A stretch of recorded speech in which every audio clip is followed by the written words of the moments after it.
बढ़ता ही जा रहा है। डे बाय डे चिंताएं तो बढ़ती ही जा रही है, मेहनत बढ़ती जा रही है। व्रत कर रहे हैं, नंगे पांव चल रहे हैं, उपवास कर रहे हैं। वैसे एक बात बताना, आपको लगता है भगवान को अच्छा लगता होगा जब हम ये सब करते होंगे?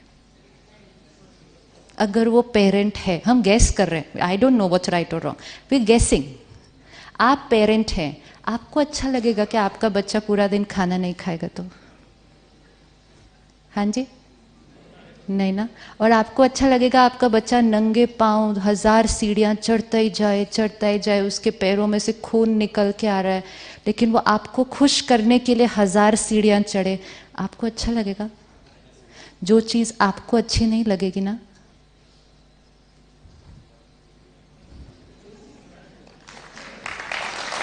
चेक कर लेना चाहिए हमेशा करने के टाइम। अगर आपका बच्चा एक दिन आपको कह दे कि 1 minute, let me just finish, then we'll take questions. अगर we have to think, we are not deciding right, wrong, anything. We have to just think what we are doing.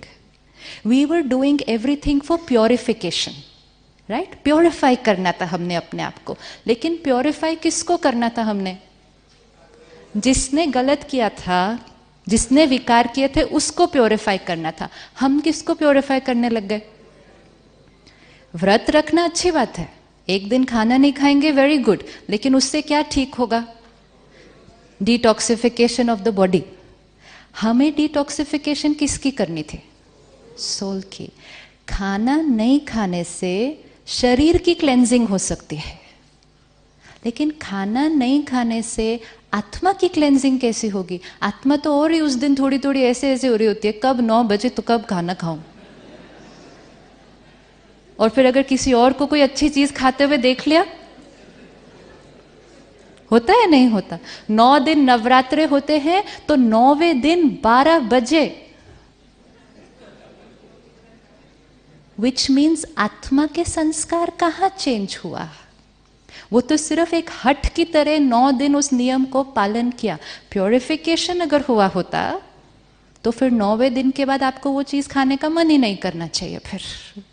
लेकिन ये तो वेट करते हैं कब 12 बजे और कब हम उस चीज को खाएं। तो प्योरिफिकेशन किसका करना था? आत्मा का करना था। लेकिन क्योंकि हम भूल गए थे मैं आत्मा हूं, हमें क्या लगा मैं कौन हूं, तो हमने किसकी प्योरिफिकेशन करनी शुरू कर दी? हमने सोचा शरीर को तकलीफ देंगे, कष्ट देंगे तो इसकी प्योरिफिकेशन हो जाएगी। लेकिन पाप इसने नहीं किए थे। अगर मैं इस हाथ में एक चाकू पकड़ के किसी का मर्डर कर दूं तो ना चाकू की गलती, ना हाथ की गलती, गलती उसकी जिसने सोचा वो करने का और उसको किया। तो हाथ को धुलाई करने से प्योरिफिकेशन नहीं होगा। फिर हम गए गंगा स्नान करने, श्रद्धा से, भावना से गए, डुबकी लगाई, बाहर निकले, शुद्धिकरण हो गया, शुद्धिकरण हो गया। We have to think. और जिसकी डुबकी लगाई थी उसकी तो रोज ही लगाते हैं घर पे।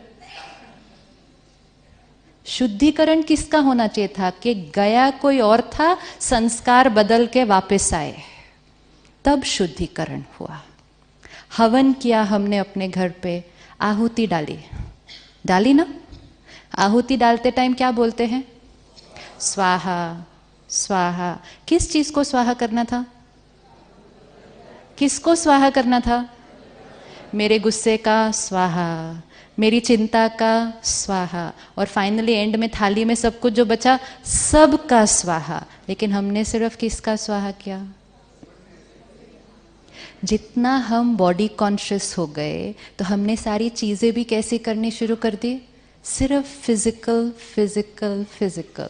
इसलिए रिचुअल्स वर वेरी एक्यूरेट, लेकिन they were meant for the purification of the soul. लेकिन हम आत्मा कुछ और सोच रही है, हवन कर रहे हैं, सोच रहे हैं वो आया कि नहीं आया, वो क्यों नहीं आया, उसके हवन पे तो मैं गया था, वो ऑफिस के लिए लेट हो रहा है, पंडित जी का हवन खत्म ही नहीं होता, पंडित जी जल्दी करो, देर हो रही है, हाफ डे की छुट्टी ली थी सिर्फ। ये प्योरिफिकेशन नहीं हो रहा है, ये प्योरिफिकेशन नहीं हो रहा है, ये सिर्फ नियम पालन हो रहा है। तो फिर अगर सिर्फ नियम पालन करेंगे, प्योरिफिकेशन नहीं करेंगे, तो चार्जिंग कैसे फील होगी फिर? और इसीलिए चार्जिंग नहीं फील हो रही है। अब प्योरिफिकेशन किसका करना है सिर्फ? और उसको प्योरीफाई करने के लिए क्या करना पड़ेगा? सिर्फ क्या करना पड़ेगा? स्वाहा करना पड़ेगा। तो किसको स्वाहा करना पड़ेगा? विकारों को स्वाहा करना पड़ेगा। स्नान करना पड़ेगा। तो किसके अंदर स्नान करना पड़ेगा? किसके अंदर स्नान करना पड़ेगा? गंगा स्नान करना होता है ना। तो गंगा स्नान मतलब ज्ञान रूपी गंगा के अंदर रोज डुबकी लगाने।